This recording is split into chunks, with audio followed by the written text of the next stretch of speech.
అందరికీ నమస్కారం అండి. రాష్ట్ర వ్యాప్తంగా ఆగస్టు 5వ తేదీన జర్నలిస్టులకు సంబంధించి కోరికల దినోత్సవంగా ప్రతి ఏడాది నిర్వహించుకోవటం సాంప్రదాయంగా వస్తుంది. ఆ సాంప్రదాయాన్ని కొనసాగిస్తూ పల్నాడు జిల్లా కేంద్రమైనటువంటి నర్సాపేటలో ఈరోజు ఏపీయూడబ్ల్యూజే రాష్ట్ర అధ్యక్షుడు ఐవి సుబ్బారావు గారి ఆదేశాల మేరకు ఈ కార్యక్రమాన్ని నిర్వహించుకోవడం జరిగింది. ప్రస్తుతం జర్నలిస్టులు ఎదుర్కొన్నటువంటి అనేక సమస్యల పరిష్కారం కోసం ఒక రిప్రజెంటేషన్ను జిల్లా కలెక్టర్ గారి కార్యాలయంలో అధికారులకు అందజేయడం ద్వారా ప్రభుత్వానికి తెలియజేశాము.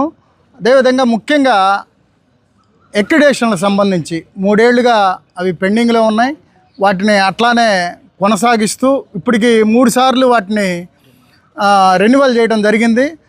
దీనివల్ల జర్నలిస్టులకి రాష్ట్ర వ్యాప్తంగా జరుగుతున్నటువంటి అన్యాయం ఏమిటంటే 2019లో రాష్ట్రం మొత్తం మీద 23,000 అక్రిడేషన్లు జర్నలిస్టులకు ఇవ్వడం జరిగింది. అటు తర్వాత వాటిని 2019లో కేవలం 9,000 మందికి కుదించడం జరిగింది.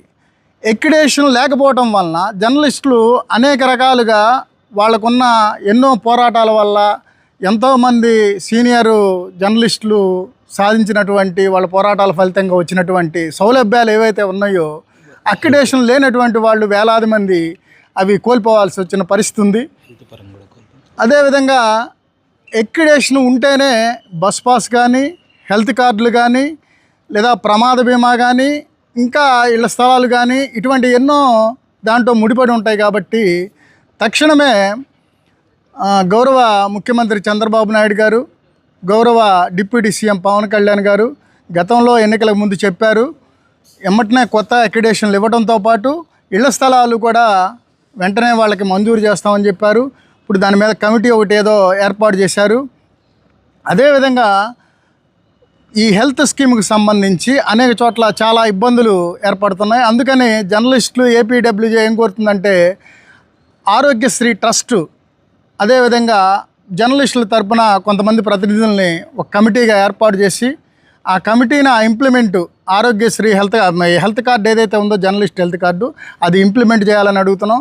ముఖ్యంగా మరో ముఖ్యమైనది ఎన్నో ఏళ్లుగా కొనసాగుతున్నటువంటి జర్నలిస్టులకి రక్షణ చట్టాన్ని ఒకటి కొత్తగా మనం కొత్తగా పాతది ఎన్నో ఏళ్ళుగా మనం డిమాండ్ చేస్తూ వస్తున్నాం. ఆ రక్షణ చట్టాన్ని ఒకటి ఏర్పాటు చేయాలని అది కోరుతున్నాం.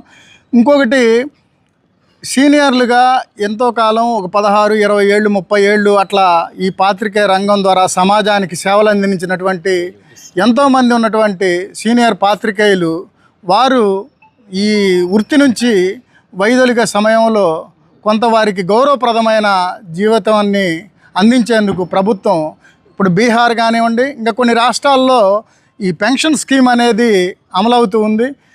తాజాగా బీహార్లో